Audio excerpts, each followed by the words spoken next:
Assalamualaikum warahmatullahi wabarakatuh. Selamat pagi. Dalam video saya kali ini, saya akan menjelaskan beberapa materi.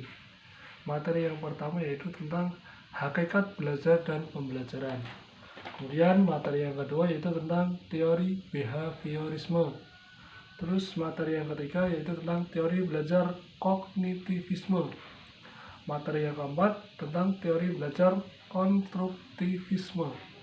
Materi yang kelima yaitu tentang teori belajar humanistik. Dan materi yang terakhir yaitu tentang faktor yang mempengaruhi kegagalan belajar dari siswa. Oke, selanjutnya kita akan membahas materi yang pertama. Pengertian dari hakikat belajar dan pembelajaran yaitu guru sebagai tenaga pendidik harus bisa menjadi contoh yang baik bagi siswanya. Guru juga harus bisa merangsang peserta didik agar kreatif dan inovatif dalam belajar.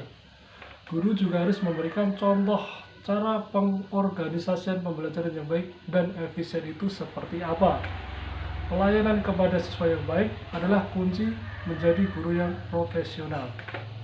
Kemudian, pengertian dari belajar adalah penambahan, perluasan, dan pendalaman nilai sikap serta keterampilan. Menurut Fontana, belajar adalah proses perubahan yang relatif tetap dalam perilaku individu sebagai hasil dari pengalaman.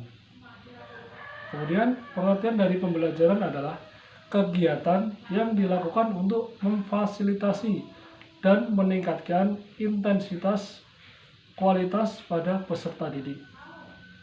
Yang perlu digarisbawahi adalah pembelajaran harus menghasilkan belajar, tetapi tidak semua proses belajar terjadi karena pembelajaran. Contoh pembelajaran antara lain yaitu kegiatan ekstrakurikuler atau kursus yang dilakukan di luar jam sekolah. Lanjut, kita membahas materi yang kedua, yaitu tentang teori belajar behaviorisme. Belajar adalah perubahan tingkah laku akibat dari rangsangan dan tanggapan. Hal yang paling penting adalah masukannya berupa rangsangan dan keluarannya berupa tanggapan. Kemudian, materi yang ketiga yaitu tentang teori belajar kognitivisme. Belajar adalah hasil interaksi mental individu dengan lingkungan sekitar, sehingga menghasilkan perubahan tingkah laku. Materi yang selanjutnya yaitu teori belajar konstruktivisme. Menjelaskan bahwa pembelajaran yang bersifat generatif yaitu tindakan mencipta suatu makna dan apa yang dipelajari sebelumnya. Kemudian, teori belajar humanistik adalah teori belajar yang memberikan kebebasan terhadap cara belajar siswa. Teori ini berfokus pada bagaimana menghasilkan sesuatu yang efektif dan efisien. Kreativitas siswa menjadi kunci utamanya dalam belajar ini. Kemudian kita masuk pembahasan yang terakhir yaitu faktor yang mempengaruhi kegagalan dari siswa dalam belajar.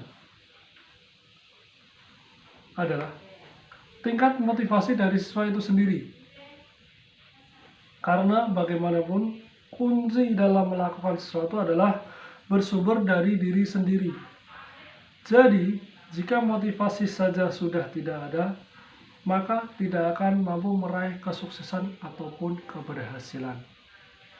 Demikian video saya kali ini, semoga bermanfaat bagi semuanya. Kurang lebihnya saya mohon maaf.